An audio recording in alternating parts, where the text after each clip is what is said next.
ọjọ́ bí bàbá mi láyé ó yẹ ká lè dúpẹ́ o, ó yẹ ká lè yìn lọ́wọ́ balógo ọlọ́run mi dání sí i.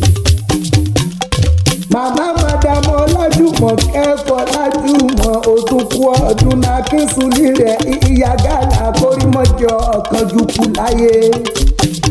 Happy birthday to you ọdọọdún làárọ̀ ọdọọdún lára wùsà ọdọọdún làárọ̀ mo kìlò yá tẹ ìyá gàlà bọ́dún bá ti dún pèrè fún àbáwọ̀ tuntun wálé ayé.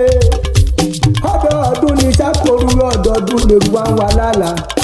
Ọdún lára ta ọdún làárọ̀ òbí tọdún bá ti dún òpèrè fún àbáwọ̀ tuntun wálé ayé o.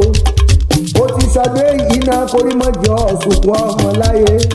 Torí ọjọ́ ìbí rẹ̀ ò ní ní ayẹyẹ ní Olúbùnmi Deborah. Ọmọ yín nínú ìjọ Adéyè ló fi ní kí n wá kí yín. Ó ní alámọ̀wọ́ ọmọ alárẹ̀ ọ̀dẹ̀ wọ́n bá ń kí àgàlà ó lábí àmọ́ níṣe. Ó ní ṣé mo rí ìyá Ọlájùmọ̀ kí akínsùnlé rẹ̀ ń olóńladùn bá rí mọ́mọ́sì. Màmá bó ṣe sọdún iná ọdún tí ń bọ̀ òní fọ́ lójú òní ìdílé tí. Ara pápá agbẹ́tù ò ti ṣe iná nù. Ojú ẹ̀ tí mo kọ́ máa rí ní jàjà ò jájá ń jàjà jájá. Bẹ́ẹ̀ tó bá lẹ́yìn òní jàjà ọ̀jàjà láàmú pé ọ̀tọ̀ bá dọ́là.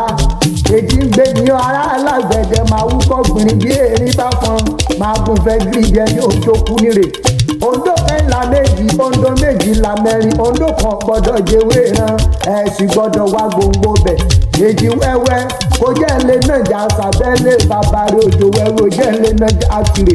Èjì dòjò dá, èjì ọ̀bà tètè dá. Ilé náà jà ni mo kú dalẹ̀. Ilé bàbá tó bí ọlọ́mọ ìbá tètè jáyé. Ọmọ ẹni mẹ́ta ni ìbàjẹ́. Ìyá gàlà ìbàjọ́ máa la kára. Màmá jẹ òwòwò ìbàjọ́ mọ̀ ní gúgúrú. Màá rórí wọn sẹ́nu. Ìbàjọ́ máa lágbẹ̀dẹ. Màá yá àfinà. Máa dún lójú. Máa dún lẹ́nu. Ògùn mi ṣùṣù lọ́nà tìrè. Màmá ò ti ṣe yí náà nù. Ayérò ń fẹ́ máa dọ́kọ̀ mi owó gbèsò máa tọrún bẹ̀bí àlè. Ìrélò tí ń bọ̀ lọ kọ́kọ́ fún wa. Wọ́n ò ní bọ́ mùsùlùmọ̀ lọ́nà oko. Ògùn mi ṣùṣù lọ́nà tìrè. Bí o sonírè àníroko. Bí o sonírè àlè yẹ̀nà. Bí ọba sonírè àní ti kódógbé ẹrú síwájú ilé bàbá tó bí ọlọ́mọ. Ẹrú onírè nírọ̀kọ́. Ìwọ̀fọ̀ onírè wọn àrò padà. Ọmọ bíbí onírè wọn rẹ̀ mú sékélé. Iwájú lọ́pọ̀ ìbí tí ń ré sí. Mọ̀pọ́n lágbára ìlọ́wọ́ ọba lórí ọmọ òní sunkún. Lórí ẹbí òní sunkún. Lórí ará òní sunkún. Kò sígbà tí wà ló láyé. Ó ní mọ́sáré ọmọ kó tó dìbò jáde láyé.